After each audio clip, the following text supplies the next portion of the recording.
So I was in a band, but not really. I mean, I was in a group of guys that sang up front. We were, I guess, for him you could call us kind of the first boy band or man band of Christian music Yeah. back in the early '90s. But I wouldn't put us in the category of real bands. And Rick, that's where I'm just in awe of what you accomplished in your career and the skill set that God gave you. Just listening to your music in the '80s and early '90s, and just seeing that what we did was great. What you guys did was cool. Like I wanted your hair, you know. I want it back. Yeah, I want. I don't want to make you miss it or anything. No, but, no. I mean, I wanted your hair. I wanted that. You were such a great front man. You know, you had that vibe that I think all of us were kind of looking for and longing for if we were trying to become, you know, I don't want to say a rock star because that's not what we were. Right. But that was so cool because, you know, we were emulating, all of us, we all emulate who we've seen and grown up with. And Rick, I always wanted to be you. Wow. But I knew I was never going to have that skill set. And so I'm just excited to be able to spend a little time with you, hear your story, just say thank you, if anything, for you know the deposit that you didn't even know you were making into my life. And I'm just glad you're here on the One Degree of Andy podcast. Well, Rick Kua, thank you, man. Thank you, Andy. And thank you for those kind words. And you have to know, for myself and many that did what I did, we look at all of us as doing it the same, and we would look at you as, man, 4 hymns playing tonight. I mean, seriously, because the gifting and the creativity that goes into whether you're up there with a band or you're playing with tracks or you've got studio musicians, doesn't matter. You guys communicated the story of Christ in such a way that people could not wait. And your singles were great and all of that. So, Wow, thank you. Again, kind of you, but I will turn that back around to you as well. Well, I appreciate that. We all watched each other. I think that was the beauty of, especially in the 90s. Yeah. Late 80s, early 90s, which I say on the podcast all the time. I feel like that was the golden era of Christian music. Yeah. Like probably 80, maybe 83 to whenever the Imperials, whenever Michael Amardian got a hold of the Imperials, and that really started to change what Christian music could sound like all the way into the early 2000s before worship kind of took over, you know, the genre. But we all did watch each other, and we gleaned from each other. And I think because, you know, again, 90s radio was the Wild West. I mean, you have a Rick Kua song, then you have a 4 hymn song, you have Twyla Paris, and you'd have Steve Taylor, and then you would have, you know, you'd have Petra and Whiteheart, and then Sandy Patty and Carmen, and you know, and it was, but we all watched each other. And were able to go, whoa, what they're doing is really cool. I wonder if we could do something like that. Or the way that you would present the gospel and the way we would present the gospel, we'd watch each other and go, well, that's effective. That's really cool. Or, yeah, what producer are they using? What you know, what mix engineer are they using? Because that record sounds really good. Yeah, and we were all that way. We were not competing. I really feel in my heart, we were brothers just doing what we did. Yeah. And, you know, maybe I'd do something that, you know, you liked and looked at, and then you would do something and your single would go to number 1, and I'm thinking, okay, a little more inspirational for us, or whatever it was. You know, we gleaned off of each other, and that was the beautiful thing. And here we are in this day, decades later, still excited about what we did and the impact, truly, that music still has on the audience that listened the first time. I agree. And so many people are going back and discovering it again. Yeah. Which is I think is really cool because it was really good. And I don't know if you were like this. You know, we all have our transitions out of our heyday in the music industry, and we'll get to that in a little bit. I don't want to go too far down the road with that yet. But you know, I've said this many times in the podcast. I tried to maybe close the door on that part of my career for a long time while I went and did other things, and you know, didn't necessarily want to be reminded of that part of my life because I was like, it's over now. Yeah. And it had its arc of popularity. Yeah. And you know, I don't want to live in the past. I want to move on to do whatever God has for me next. For me, it was worship and radio and doing some other things. But, you know, I wondered, did you do kind of the same thing? Did once you felt like that was over, that part of your life was over, you're kind of like, I want to move on and not have that be my calling card anymore? For me, Andy, what it really was is there was a point where I needed to shift my passion. And I figured, listen, I'm a musician, and I would tell my young friends this all the time.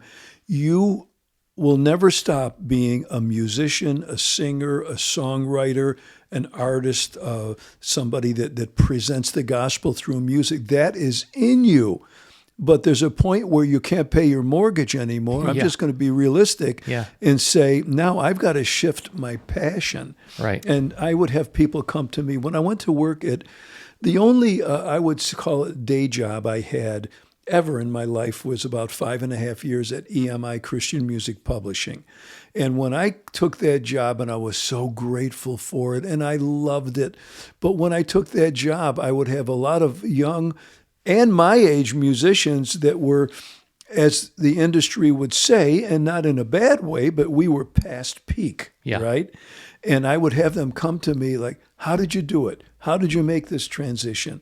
And I would just love on them, encourage them, coach them, and say, you just have to know that you are not ever going to stop being that musician or writer or singer that God has put in you. Yeah. You have to shift some of that passion to something to take care of your family. And not only that, the hope is you can learn to love that as well, you know, and when it's working and you're excited about it and you're not a one-trick pony, so to speak. And again, I don't mean that in a derogatory way. We can do more than just write, sing, and play. As much as we love it, there are other things we can do. Yeah. And so I did that for 5.5 years, and I loved it, met a lot of great people, learned a little bit more about the music business. And that's what I think we all need to do. It's not that I've never looked down at the stuff I did at all. Even when things started to go down, the gigs didn't come in as much, radio was not as interested as they were before. Even at that, I thought, I signed up for this. Yeah. Whatever it's going to be, it's going to be. Yeah. I'm fine. Even if I got a review from somebody that maybe, fortunately, there weren't a lot of unfavorable ones, but maybe somebody said something that triggered me a little and got my ire up a little, I would always remember, wait, I said yes to all of this stuff. Yeah. Everybody's got an opinion. Yeah. You know, so I learned a lot in those days, and fortunately, I still do a certain amount along with the stuff that I do at the church on a regular basis. So that's great. Yeah. Well, I want to get back to that in a minute. I want to go rewind all the way back. So let's talk about how you got into this business, and like you know, again, I love to ask this question. What was your aha moment where you went, oh, maybe I'm good at this. Maybe I can make a living at this. Yeah, here's what I think. I came from secular music. So I grew up in Syracuse, New York, always in bands. My father was a musician, and he was very encouraging to me. And I had some really good bands up there. We were busy. We worked most every night of the week. We enjoyed it. And then I wound up joining a secular group called the Outlaws. They were on Arista, Clive Davis's label at the time. And so I had learned to, I'll just say, capture somebody's attention. Yeah. Or entertain, which really is capturing somebody's attention for a purpose, right? Yeah. So I already did that. And then there was a point where there was two things for me. One is I got saved in 1977. My wife, Diana, got saved 5 years before me in 72. And one night she came home after going to a Phil Keaggy concert with some of her girlfriends from the church. I was listening to probably the new Nightfly record by Donald Fagen. And I was more into what I would call more sophisticated kind of music. Yeah. Just my words for it. And were you still in the Outlaws at that time? No, I was in Syracuse. This was in the 70s, and probably when late 77, 8, 9, around there. And so I got my band, I'm playing, and Diana said to me, will you take a minute and listen to this record? And being a guy that wanted to make my wife happy, I learned to want to make her happy much more at this age. But now, I said, sure. And she put on Phil Keaggy. And I listened and I thought, wow, this is me. This is real music. Yeah. Meaning it was the kind of music I loved. Yeah. So the Keaggy thing was pretty great. And then not long after that, I ran into an old buddy of mine, Joe English. Oh, yeah. I'm from Syracuse. He grew up in Rochester, New York. We had bands that we played on the same stages together with our bands, our secular bands. And he told me about this record that he had that he wanted to send to me. And it was his first Christian record. It was on Refuge Records. And I said, yeah, great, send it. So 2 weeks later in the mail, that's how long it takes to mail back then, and I got the record and I put it on and it was the same thing. I thought, wow, listen to these players, listen to the songs. They hit a nerve within me. And so I wrote Joe back, yes, a letter with a stamp on it. And I said, Joe, this is awesome. I love it. Thanks for sending. Because he had told me he had gotten saved, and I told him I did as well. And then he came back to me again, and he said, I want to introduce you to my manager, Ray Nenow, who was the head of Refuge Records. And I said, sure. And I met Ray in I think it was the Best Western Hotel here in Nashville. We were the Outlaws. I was in the Outlaws now. Yeah. And this is 1980.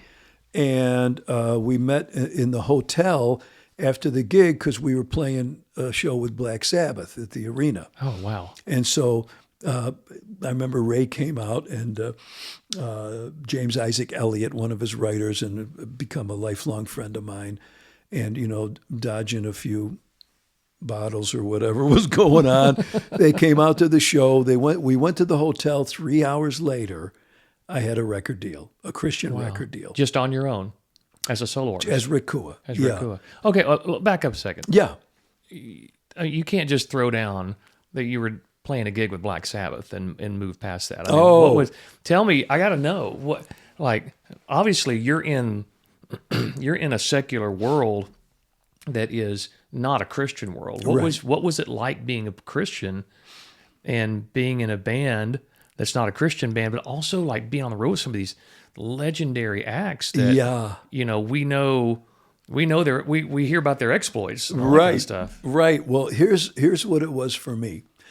When we did a Western New York tour in a Western Canada and Western U.S. tour with Black Sabbath.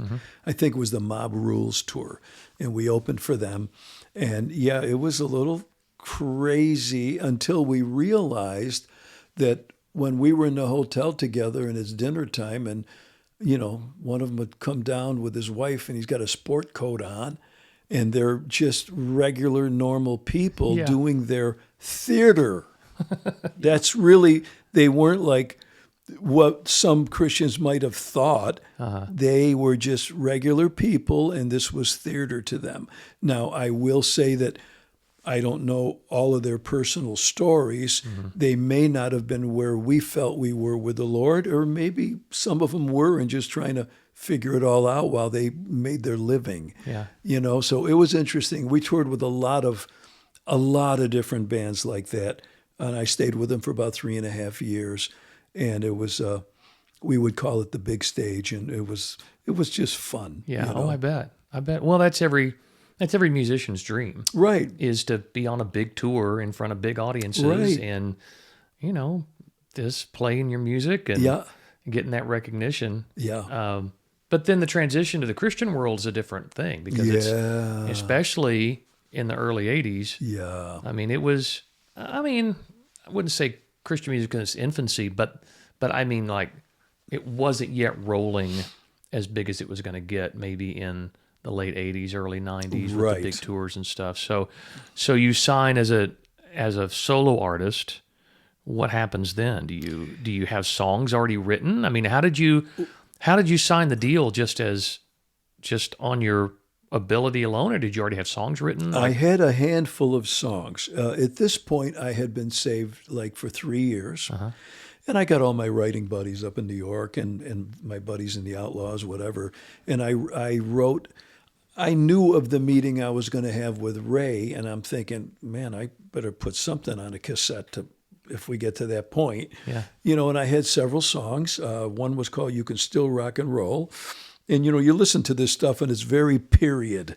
I think that record came out in 81. And that was my first number one. And I had that song and a few more.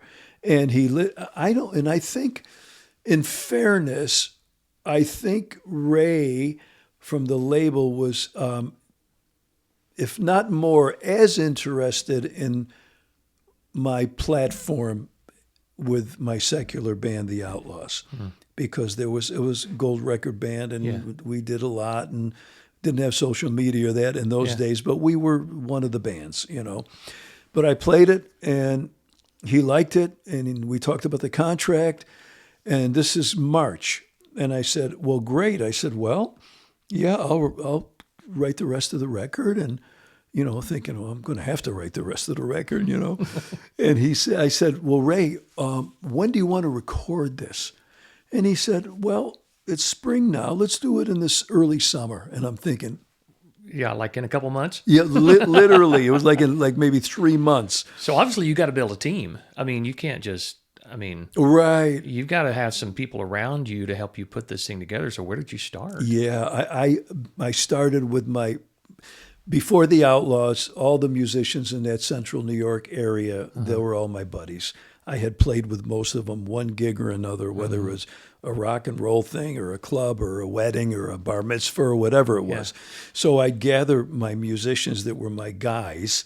I had couple of bands up there, and the players in that band, we were all best friends. And then some of my Outlaws buddies, they played on the first record with me as well. Yeah. So, and the guy, there was one longtime friend of mine, Bob Halligan Jr.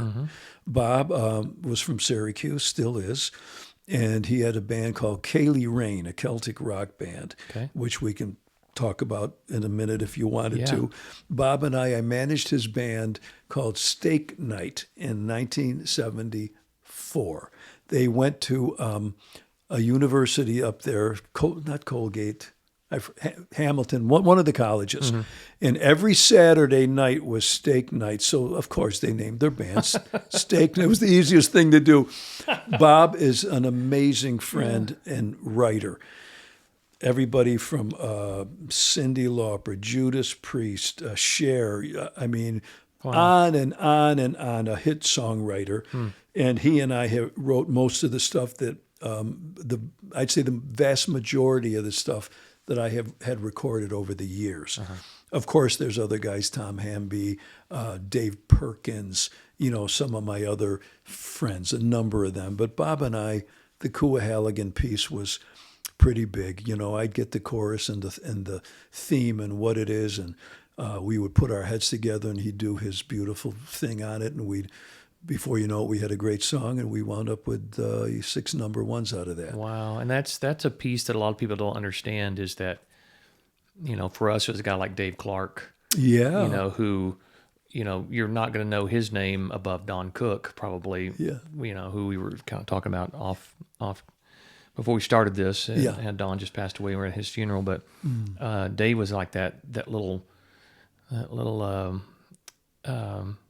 the secret ingredient that you call in and make a good song or great song. Yes, like a song doctor. A song doctor, as opposed to just writer, but he could take whatever it is and polish it up. And I feel like most artists who have a really successful career have somebody like that around them. Just like directors have, people will come in and rewrite screenplays. And, there's this handful of people that they're just really good at knowing what's missing. Yes. And where's that next little push over the cliff for the song and for the listener. Yeah. And I had fortunately several of those great writers. Bob Halligan, again, probably the most with him.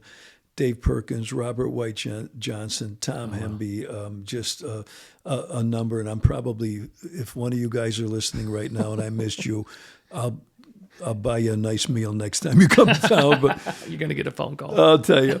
But anyway, I am grateful. And I always wanted to find people that I felt were better than me. Because, that's... That's a secret to success, isn't it? You surround yourself with, and right. Because, what's the old thing about the tide raises all boats or something? Yeah, that's right. However that saying goes. Right.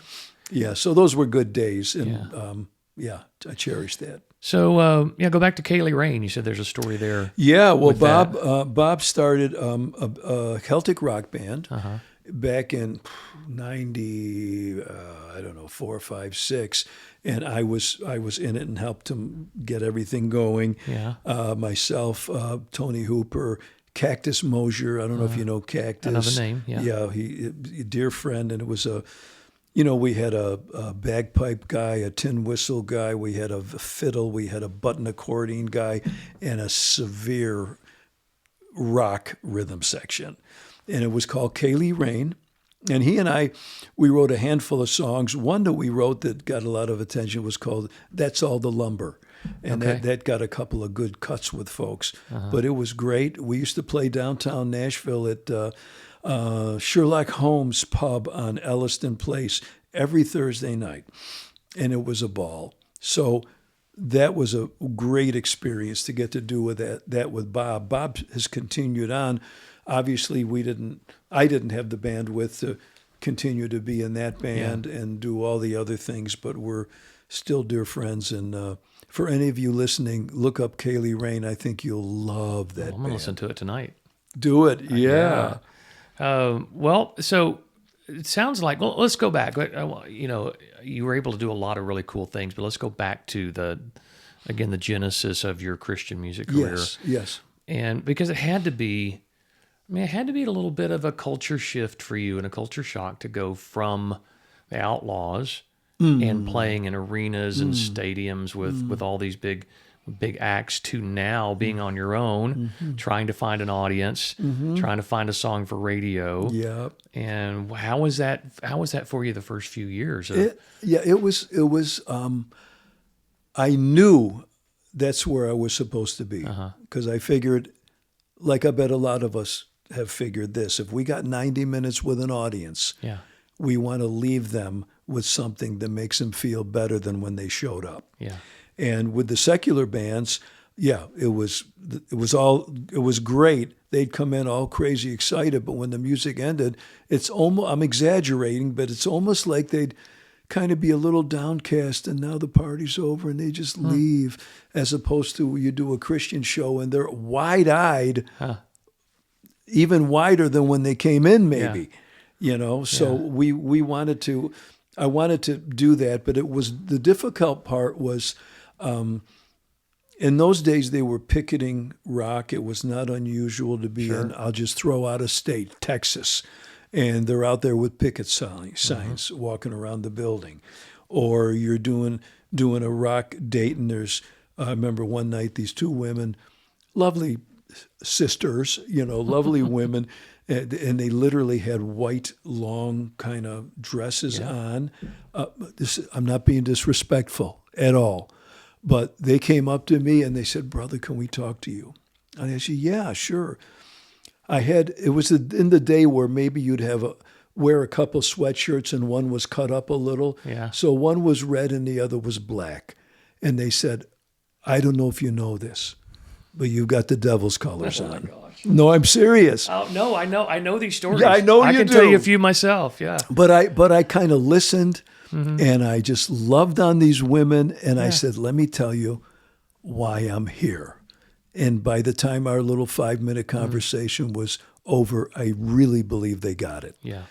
So we'd have a lot of that. Or we even had that at 4M concerts. We had people, we had people picketing us. We would have them actually buy tickets to the concert and come just so they could talk to us afterwards.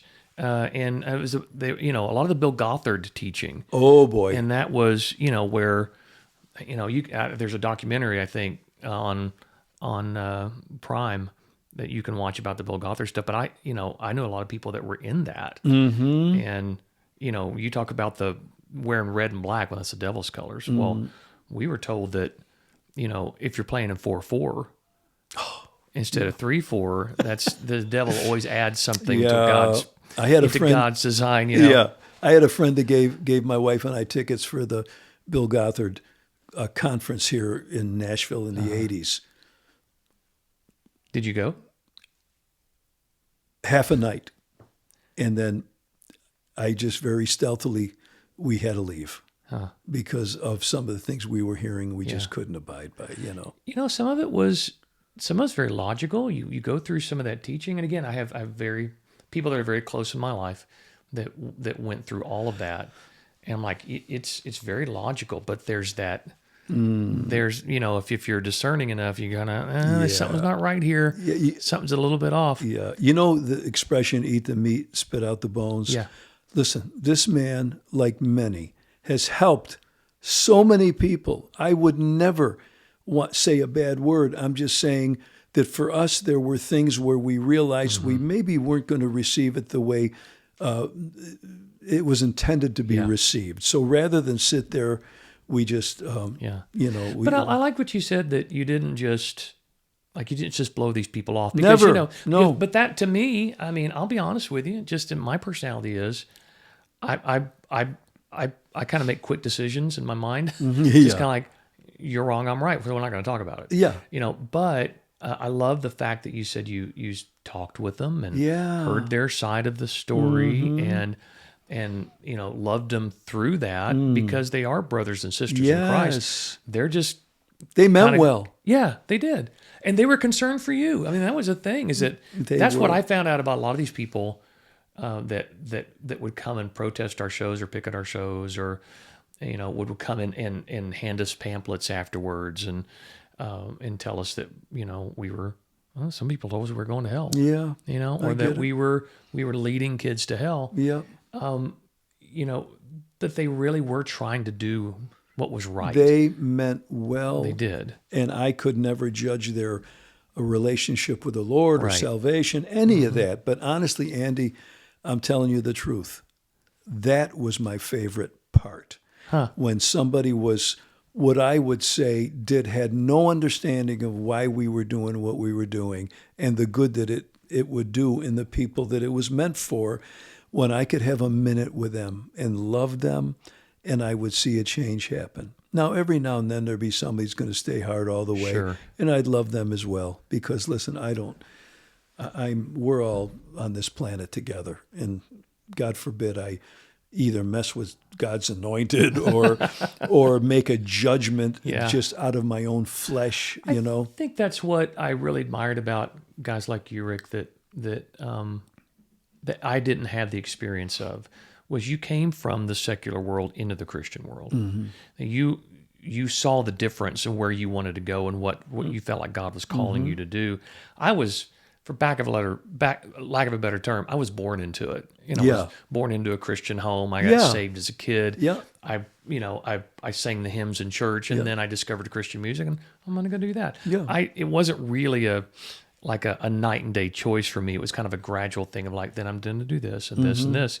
And, to me, if I'm just honest, guys like you kind of intimidated me. Oh. In a way, just because I'm like, not only the skill set, but just the fact that you had lived a lot more life than I had in that regard, and you had chosen this. Does that make sense? No, I hear you. And I want to segue that thought into your music and your career, because you chose a path, or your skill set and the way you wrote and the way you performed didn't, in the long haul, didn't quite fit into mainstream Christian music.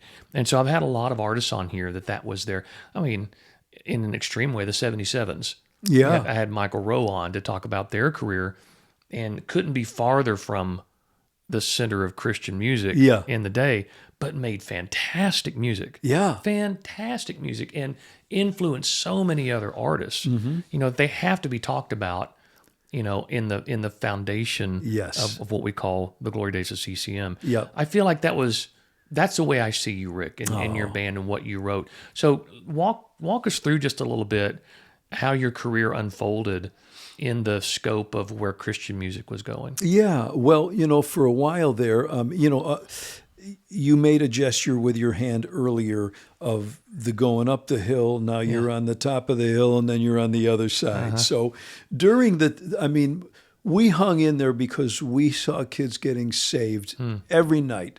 Wow. And we touched people, and we were the first guys in the building and the last ones out. If there was one person left, I was not leaving until I got to love on them and talk to them. So that part, the picketing and all the other stuff that was a little disheartening, we got to the point where, hey, so what? I mean, we know we're touching. If it's just one, we were okay with it. Yeah, we wanted a room full, of course. Yeah. We wanted everybody loving it.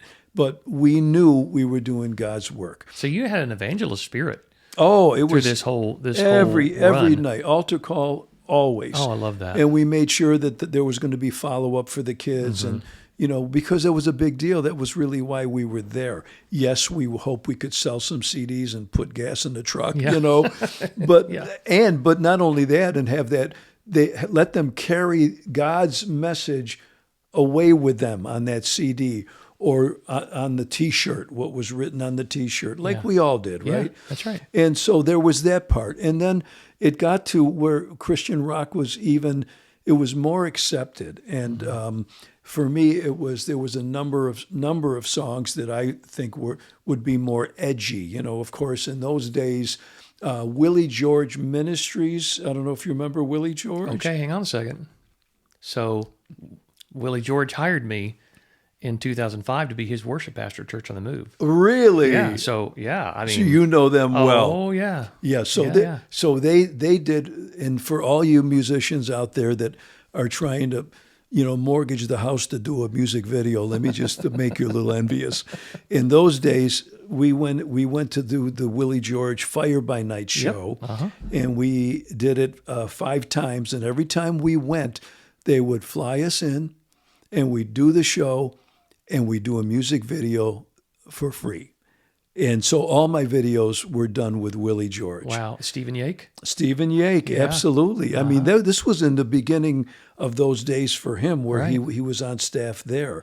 And I Can, I Will, that song and that video, that wound up being Rock Song of the Year in, I think, 89, stayed number 1 for 6 weeks. Yeah, and that's a song that I most, when I hear your name, I start singing, I can. Yeah. I will. And I remember the video. I mean, it was so iconic. It was fun, man. Yeah. I mean, where was that show? Was that shot in Tulsa? In Tulsa. It was in a warehouse. Yes. And I wonder, we did another video in Tulsa in Broken Arrow at the high school. It was called Young Boy, Young Girl. Oh, wow. Yeah, I remember that. Not to be confused with one young man who came up saying, can you play that song, Oh Boy, Young Girl? So not to be confused with that. But we shot it like a prom night thing. Yeah. In the video, they did a good job. Wow. And they did Don't Say Suicide, which we did in a cemetery outside of Tulsa. Okay. And that's when some Christians showed up. They were going to witness to us and get us saved because we're a rock band playing in a cemetery. They must have hung out in cemeteries or something. But anyway. Yeah, we did it. Well, we did a video in a cemetery, never got picketed. I feel kind of cheated now. I know. Yeah. Wow, you got all the fun stuff. That's funny. That's incredible. Yeah, so many people, it's amazing as I have these conversations, there are certain touch points, that we can all kind of we all recognize, or we all have some sort of connection back to, and Fire by Night is one of those. Of course, I loved what they did. Oh, yeah. Family First on their, they'd make this VCR once a month and cycle it out to all the youth groups. It was well done. Yeah, well, Willie didn't do anything second class. I bet not. Whatever he did was going to be the best. Yeah. And he's still like that today. Yeah. He has a ranch out in north of Tulsa where he brings out pastors and ministers to them. But I mean, it's first class all the way. God it's just, bless him, man.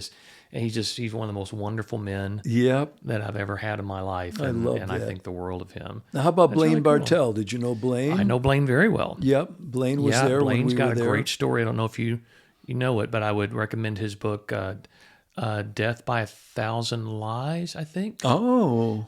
He went through some stuff. He went through some stuff, and he's doing really, really great. I'm glad. But what a nice guy. yeah. I always loved Blaine. Yeah, he's great. Yeah. So yeah, Blaine and Yake and of course Carmen was a big part of that for a long time. And just it seemed like so many bands went through there early in their career. Yes. And it gave them a great platform. It was a gift to us. Yeah, that's great. With those guys, there would be a big chunk out of my legacy in those years if it wasn't for them. Yeah. Steve Yake just poured his heart into those videos. And they spoke to people. Yeah. Well, he was one of the best at that. And okay, so being a rocker and Christian, would you call yourself? I mean, is that okay to call you a rocker? Yeah. I mean, I grew up playing a lot of jazz and bebop and all of that fusion and all that. But you realize that if you're going to make a living in secular music, a good one, you're going to play rock and roll, right? And I was an East Coast rock guy anyway, being from New York. I'm sure you could play all the hits, all the standards from every band. I mean, you had to be. Oh, in the club days, and then we started writing our own things. I got an interesting story about that, but whenever you might want go for it. No, go for it. That's why we're here. So I had a band back in the early days before I was saved, and even after I was saved. The band was called, this is before the drug. It was CRAC, CRAC, which was it was an acronym, Kua, Rosano, Arlada, and Chisholm. And so this is 45 years ago, 45 years ago. A couple of years ago, I get a phone call, and there's a record label in the UK called King Underground, and they discovered the one and only R&B record that we released. Oh, it's R&B. Yeah, it was R&B, and it was we had a couple of R&B type singers, and it was a great rhythm section. Again, we all grew up together. We're great friends, and we made this record called All For You. They discovered it, and they made a vinyl re-release of it 45 years later. How cool. And subsequently licensed it in Japan. They did a single in Japan. All this crazy stuff's coming. Two of the guys are in heaven. We're all on Social Security at this point. You could have never guessed that Medicare would happen. And then Record Store Day, which is a thing in the UK once a year. Yeah. They did a silver vinyl special edition, and me and my old buddies. I mean, I'm 75 at this point, and we keep looking at each other saying, we couldn't get arrested when we had the energy to actually play, Man, it just it's the old adage: if you do something well, people will find it. Yeah, if you're good at something, you put your heart into it. And it's just, man, sometimes some flowers take a long time to bloom. Yeah, and we never know what God's going to do. That's right. And so you do it. That's a great because testimony. You love it. But who knows? So that was fun. That was a little fun. How piece. crazy is that?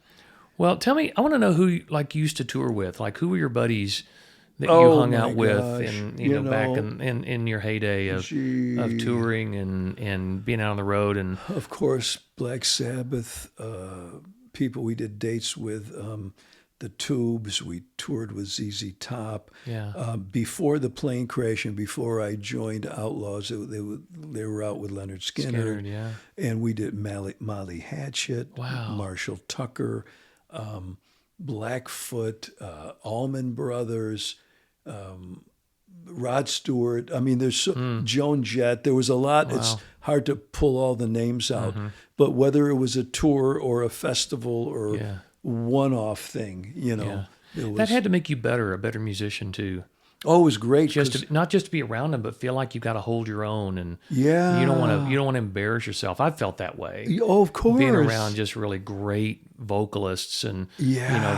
that I'm just kind of in awe of, going, I better have my stuff together I know. before I get up on that stage. And when you got up on that stage and your stuff was together, Yeah. you knew it. Yeah. Right? That's right. I mean, Oh, you do. and Yeah, you're you thinking, and you're, it's not, none of us are the best. Let's say that. No, But we are on par with the best of them. yeah. And a lot of that. Now, listen, there's guys I admire that I wish I could play bass like some of these guys, and I just admire them. And I'm not bummed out that I can't do that, because I do what I do. Yeah. And I'm good with that. Yeah. But yeah, there was that bit of, you wanted to do your very best, because you figure if you're in line with some of those people and you're there for a reason, then you're going to give everything you got. That's right. You know. Well, I always compare, especially when I'm coaching and teaching music, I compare music to food.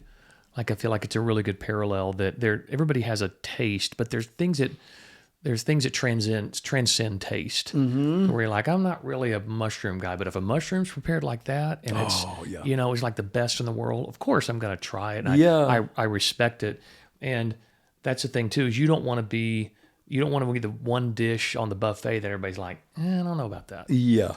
Everything else is amazing. You don't want to be that one thing that nobody goes back for seconds for, right? Right. And there comes a point too, that you said you're good. Yeah. Like, you belong up there. Is after a certain point, if you're not being, asked to leave, if you're continuing to get opportunities, then that confidence does grow. And then when the confidence grows, it forces you, or it makes you want to get better. It makes you want to explore. Now, what's the next thing and the next thing? Because you do start to see this gift kind of is endless if I really want to go after it. Yeah. And God made us that way. And I want to I'm grateful for for everything, for the most simple things. Now and then my wife, Diana, will be married this month, 6 days, 54 years. Wow, congratulations. And she'll look at me That's when I'm incredible. grateful for some little whatever, and she just gives me that look. And I'm thinking, no, honey, I'm serious. I'm grateful for all of it. But because of whatever God gives us, we want to honor him by doing the best we can with that, being diligent, but knowing who we are and where our limits are. If anybody wants to know the great bass players, just ask me, because they're all. I look at them and wish I think in my head I can play what they do, but I can't. But we do what we're built to do. As the Army slogan is the best. Yeah. Be all that you can be. I love that, because that's what I've always wanted to do before the Lord. God, you've made me for a reason. I've got my little slice of all of this stuff. Let me be real good at it. Yeah. Well, and you were and are. Well, thank you. Again, I'm a fan. Thank you. So it was a thrill for you to reply back that you would come and do this with me. I'm going to put you on the spot, since you talk about bass players that you admire. I'll put you on the spot. Yeah. Give me your top 5 bass players. Okay. Stanley Clark, Jaco Pastorius, Eddie Gomez. Who's that? I don't know Eddie. Upright bass player. Ray Brown. Okay. Upright bass player. And I'm just going to throw in a local buddy of mine, Gary Lunn. Oh my gosh! Talk about a legend in Gary Christian is a music dear in Nashville. friend, and he is just awesome. Wow, I love him. He has played on. I don't know that we ever did a record, even back in our Truth days, that Gary didn't play on. He just goes all the way back. Oh yeah, yeah. That's crazy. Funny. Anytime I ask, even for me, if somebody says your top 5 vocalists, I can just spit out my top 4. That 5th's always the one that I go, I'm just gonna, It's like you kind of look at, hey, you know what, this guy. Yeah, and the thing is, I remember years ago, Bass Player magazine did an article on some of us Nashville guys. I think there was 4 or 5 of us. It was me. It was Gary Lunn, I believe. Oh gosh, this is a long time, but it was 5 of us, and I was so happy to see the hardworking Nashville musicians, bass players, get a little ink in that magazine. Wow. And I always want to recognize my buddies. You know, I'll recognize the what I would call the guys that maybe I've never met, but I've listened and loved. Pino Palladino's another one. Yeah. Just listened and loved what they did. But I celebrate my pals because they're professional musicians and they're great. Yeah. And they got great hearts. Yeah. You know, and it's nice when the people you admire are for you as much as you are for them. We all kind of, at some point, we figure out our place, don't we? Yeah. It takes a while because we're ambitious. And, you know, sometimes if we feel like the sky's the limit, we can do whatever we want. Yeah.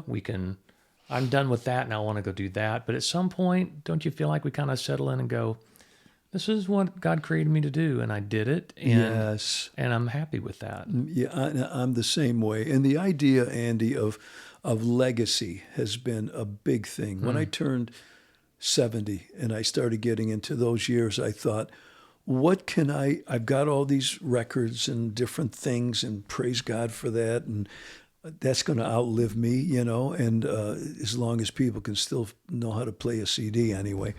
And then I said, what else can I do? And that's why I wrote a book, you know, what are you known for? Building your legacy one brick at a time. Is that for me? Oh, yeah, I brought them in for you. I can't wait to read it.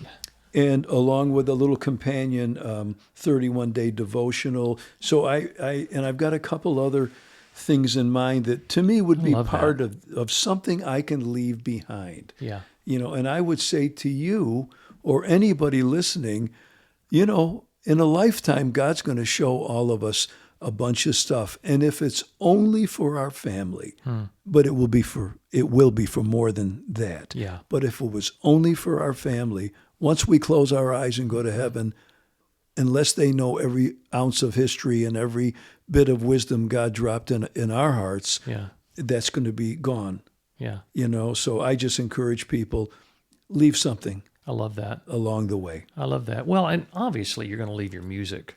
Oh, and yeah. What a precious gift that is. That's one thing I think about is, you know, my kids and grandkids are going to have a discography. They're going to have a playlist of my voice, and we sing our testimonies, don't we? We do. We sing about what's going on in our lives and what God's doing through us. That's the beauty of Christian music, I think, as opposed to secular music, which, I mean, is an obvious comparison, but what's even, I think, more of a blessing to our families than the generations that follow is they know who we were. Mm-hmm. Like they can hear it. Mm-hmm. They can hear it in our voices. They can hear it in the music that we wrote and we're a part of.